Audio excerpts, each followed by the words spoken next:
This article just came out in the Atlantic. Stop asking whether money buys happiness. In our previous episode, number 25, called Money Buys Happiness, we explored this study on where the media picked it up and said money can buy happiness. And it's their take on the exact study. This issue is not going away. Let's just go to something simple. What if you became an entrepreneur?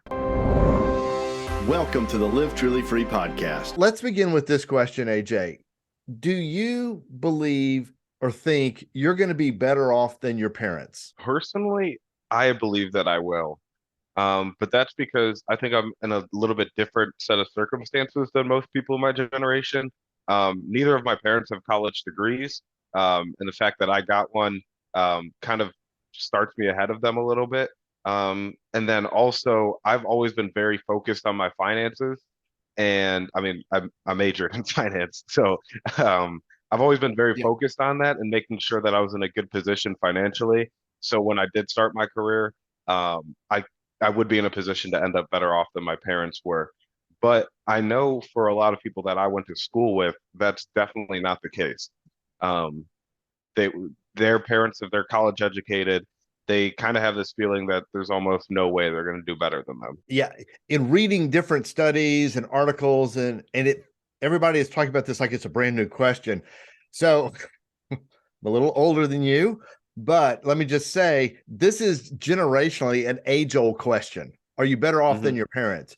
In a recent Harvard study, and the average age of the respondent was 24, 30% thought they were. And so it's definitely a minority. Most people don't think they're going to be better off or are as well off as their parents.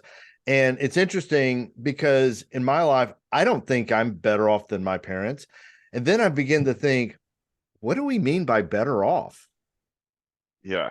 I think when I interpret better off, I interpret that financially. How nice is the house you live in, the neighborhood you live in, type of the lifestyle you're able to afford, where can you send your kids to school? My parents weren't able to afford to put me through college, so one of the metrics I use is I would like to put my kids through college. So things like that. Would you say, like among your peers and stuff, when we say well off, we're talking financially? Yes. We're talking something else, like quality of life. I would almost talk, I would say most people would interpret as financially. So this is interesting, and this is in the Atlantic article. And guys, we'll put a link in the show notes in case you want to check it out. UCLA's been doing a study since 69 of their college freshmen. And back in 1969, here are the top three they were most interested in as going into college: developing a meaningful philosophy of life. They considered it essential or very important, raising a family, and helping others who are in difficulty. In the class of 2023, so we're going to fast forward, the number one goal they deemed essential or very important by more than 4 in 5 students. So that's 80% being well off financially. Yeah. And Wall Street Journal confirms that in polling, there's been a steep decline over the last 25 years in percentage of American adults who view patriotism, religion, parenting, and community involvement as very important. The only thing that got higher in the survey over the last 25 years was money.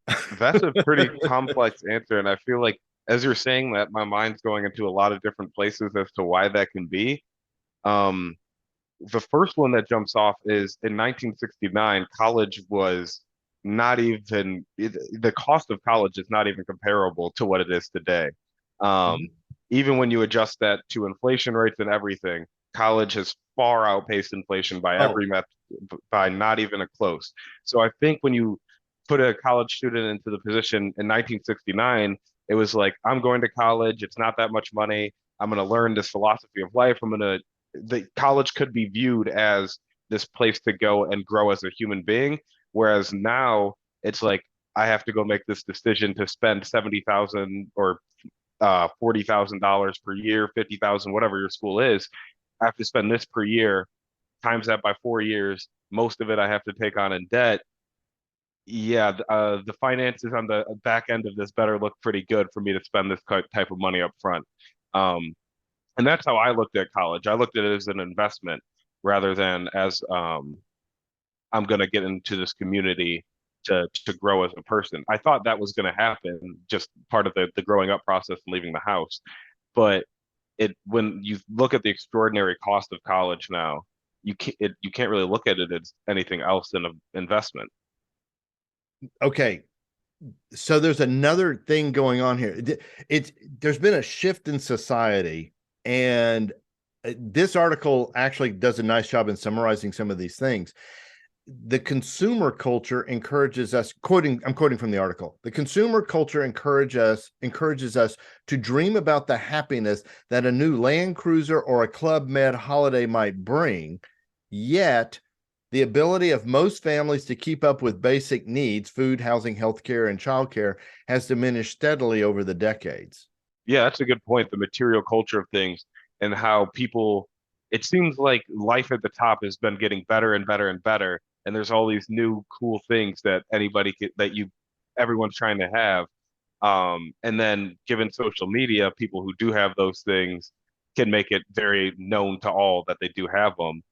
Um, and in my opinion, as things become more difficult to live, when you're just getting started and you want all these things in the air, but it's so difficult to live, it kind of feels like boomers and the older generation have kind of seized all of the economic growth that America produced in their generation and have held on to it and hoarded it amongst themselves, where the great wealth and the great luxuries that America can provide are almost exclusively to older generations who got first dibs at it.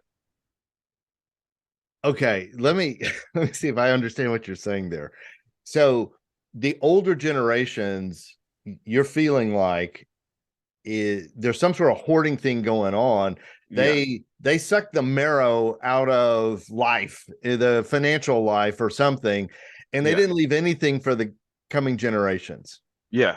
Because right after World War II, right, the baby boomers, they're starting to get born and they're starting their life in this post World War II world where America now becomes the prominent country in the entire world. Our economy is booming at a scale never before seen, Right. and they got to start life at that moment. So everything's increasing for everybody, so everybody got a piece of that pie. Whereas now it feels like things are kind of declining and they already got their slice of the pie. And now we're starting and just trying to get whatever crumbs can fall off or whatever's left, you know? So this is reminding me in my book, The Next Level Entrepreneur, which AJ and I have finished reading the audio for the audio book. Now we're still editing, so it's going to come out. We're going to get this out. But there's a letter called Slices of Pie. And the question in the letter is, do you see your pie getting smaller or larger? Yeah. And And yeah, I guess I just answered the question. you just answered the question. You think it's in other words, what happened to America, the land of opportunity? And look, I'm navigating this conversation trying to avoid a whole lot of economics, okay? Because Yeah. there's a whole lot of economics that goes into this. But I don't think those economics have to affect us. And I think Hmm. it's our mentality first. So let me just give you one example of the economics. So the debt of not only the federal government but the debt of the consumer, so consumer debt, federal debt, everything, it's debt off the debt of the nations of the world. I mean, you can look at it on a global scale, has never been higher. Okay. Yeah. And there's repercussions of all of that. Okay. And so to feel like, well, why is the economy constricting? Just think of it this way. If you've got a lot of credit card debt, okay, and you keep charging and you're having to pay monthly interest, now the interest becomes a pretty significant number of what you're paying out of your monthly budget. Yeah. So you have less money to spend on goods and services that you actually need because you're having to pay money to service the debt. Yeah. So the So same thing, go ahead. yeah, to make it I know this is a major oversimplification, um, but to keep it simple, basically, there's too much debt outstanding in the world, in our country, on an individual basis, on a government basis, that the interest payments are eating up too much of our budgets. Right. So keep that focus, but bring it now down to your household, and you don't necessarily have to live under those same limitations because opportunity on a granular scale can still be there for you. Here's the thing. So they get into the very study you and I discussed in episode 25. They actually pull out a point I made in the podcast, which I'm really quite pleased about. So they said the quadrupling of a person, so this is a conclusion from the study. A quadrupling of a person's income had an effect on well-being roughly equal to the mood boost of a weekend. That's exactly what you said. It's yeah. So let's say you're making $30,000 a year, okay? And we quadruple your income to $120,000. That's going to have the equivalent effect of having a great weekend. For someone who's already unhappy, though, right? But anybody. I mean, in other words, what their point is, the authors, let me go a little further. The authors also explained that, quote, the difference between the medians of happiness at household incomes of $15,000 and $250,000 is about 5 points on a 100-point scale. That's almost nothing. Mm-hmm. That's, in other words, 5% move in happiness. Now we're talking happiness, and we concluded in our podcast about contentment. And I'm actually wondering, I'm thinking, are people pursuing, class of 23, they want financial well-being. That's their number one thing. Are they thinking that's going to give them all these other things they don't have? Probably. I think, especially because class of 23, we're graduating and entering the world in a time or with an experience of seeing all that the world has to offer for us at our fingertips for the past decade. Right. And that shows a lot of material things. So a lot of people have gotten material focuses, and you can kind of go on YouTube and find any vlogger whose life you want to emulate, and people try to do that, and they see money as the only way to do so. Right. Okay, so that ties in. So I got to share one more thing from this article. So this guy named Bob Kinney, who he spends much of his time working with the wealth-related anxieties of his extremely well-heeled clients and their offspring. Clearly, the Atlantic doesn't write for easy narration. Yeah. But they're using a lot of big words, right? So he's got these high wealth people, so they have more money than they know what to do with. So here's what Kinney tells his clients. Look, retail therapy works, but so does cocaine.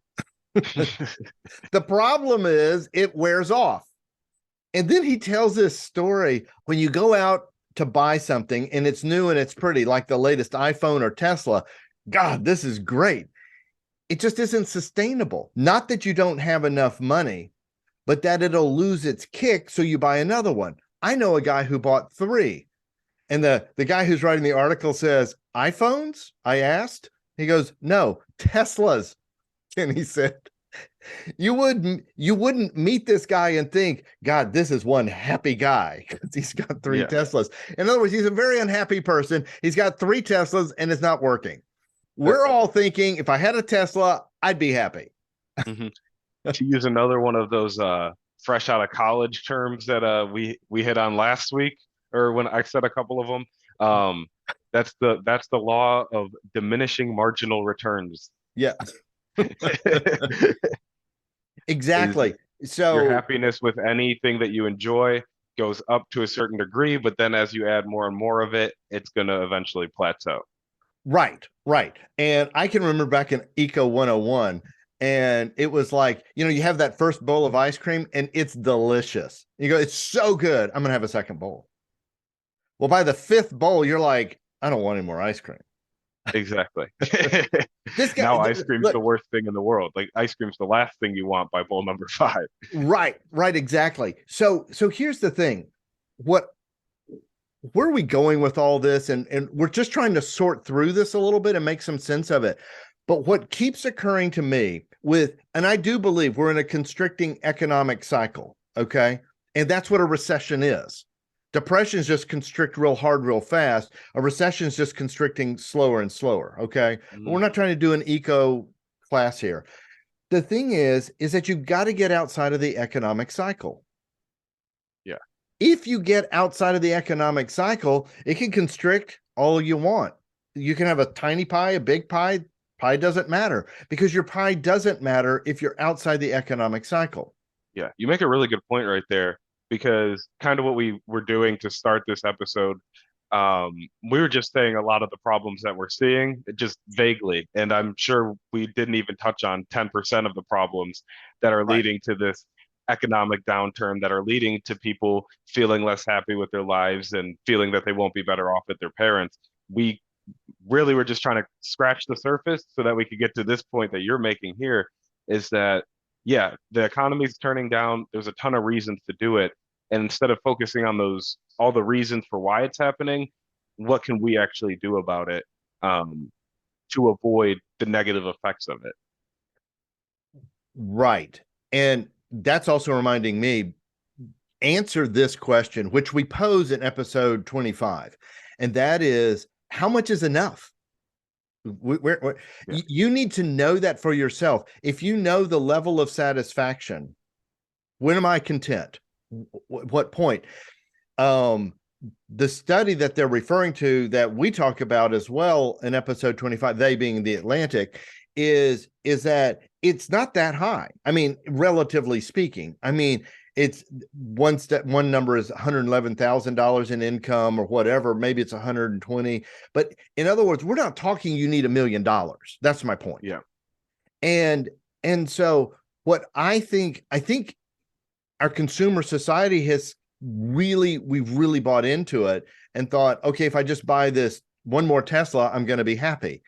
And actually it may be going back to maybe just parenting, maybe just religion, maybe just patriotism, maybe just helping others. Have you ever done that? Have you ever felt that? Yeah, all throughout the course of human history, before the iPhone, those things worked pretty well for people in getting fulfillment, and depression rates were a lot lower when people focused on those pillars of life rather than what do I have and how much am I making. Well, let's be specific, because the iPhone is a thing. It's an object. I just meant like it's the making of the iPhone marks a moment in history to me. It does mark a moment, but it's what you can do on the iPhone now with social media. Yeah. And there's actual studies now that prove that when you get off of social media, your everything about your life goes up. Depression increases when you get on social media, and it's so toxic. Let's just go to something simple. What if you became an entrepreneur, but on these terms?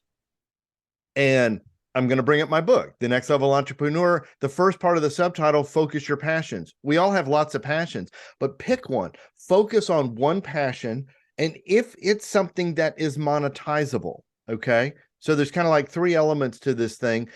And one is, it's a passion. 2, I can monetize it. And 3, then start developing skills and experience in that. Yeah, I really like this solution, to start feeling fulfilled again.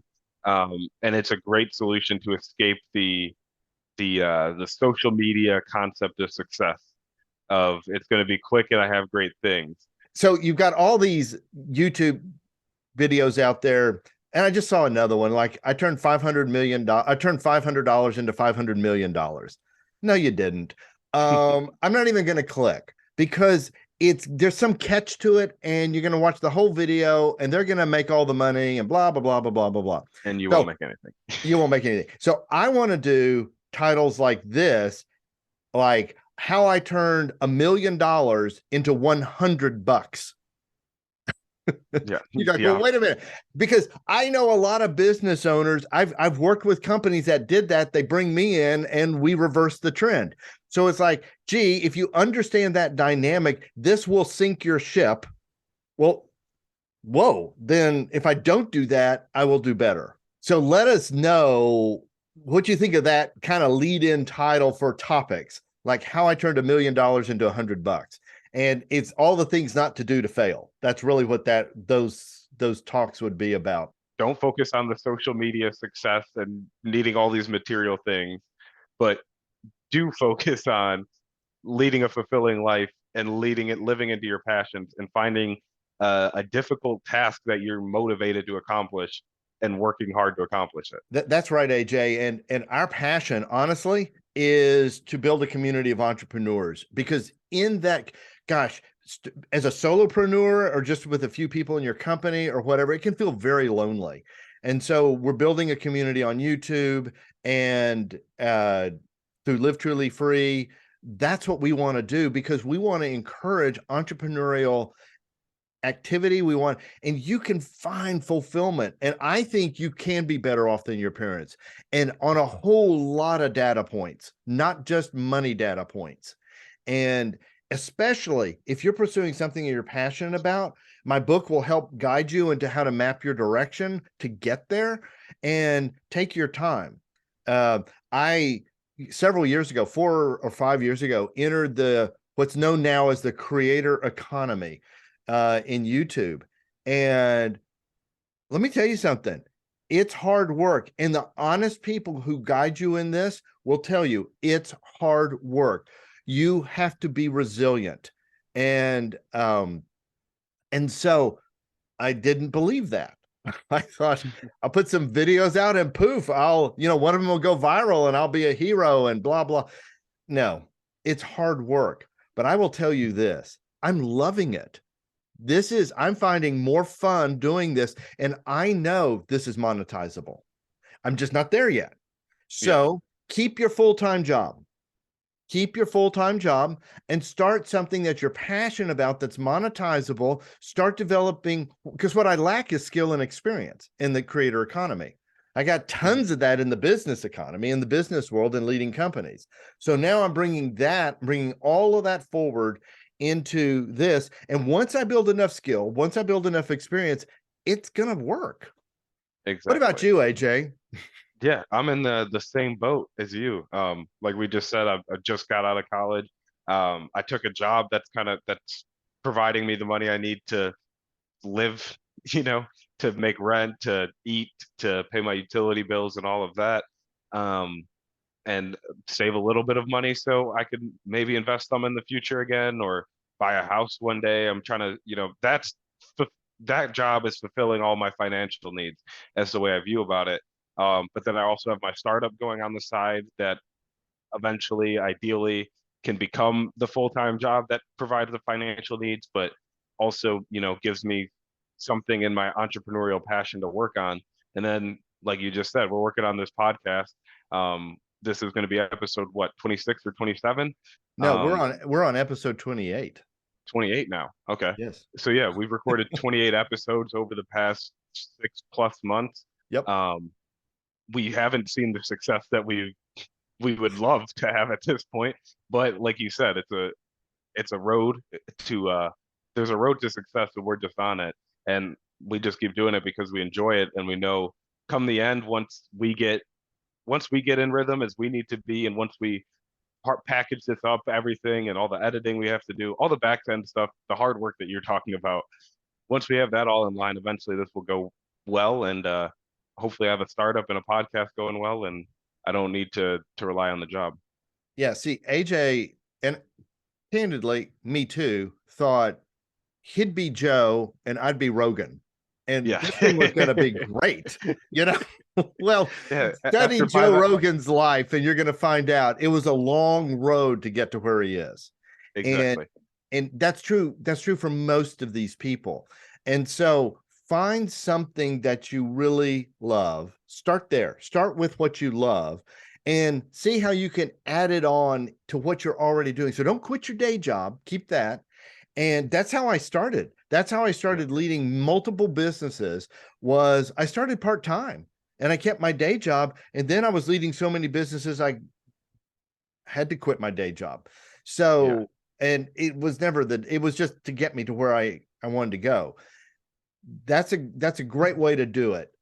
I don't know And how the focus being on enjoying what you're doing. Like get into something you enjoy and don't care what you think people on social media would say if you were doing that. So if you're struggling to make a podcast succeed for 6 months and social media might roast you for that or anything like that, don't like, I don't even think about it in terms of, will this podcast look cool on Instagram for my friends? It's like, no, I like doing it. So I do it and it's going to be what it is. So AJ, what you're saying is, yeah, that's been our journey so far. So guys, we'd love to keep joining us in this journey, invite others, and let's start to spread some entrepreneurial spirit around the world, around our worlds, within our worlds, and start to figure out your passions. I really want you to go back and listen to episode 25 and answer some of those questions we raised in that podcast and start to figure out what's going to be contentment in your life and what will that look like. And until next time, may you live truly free.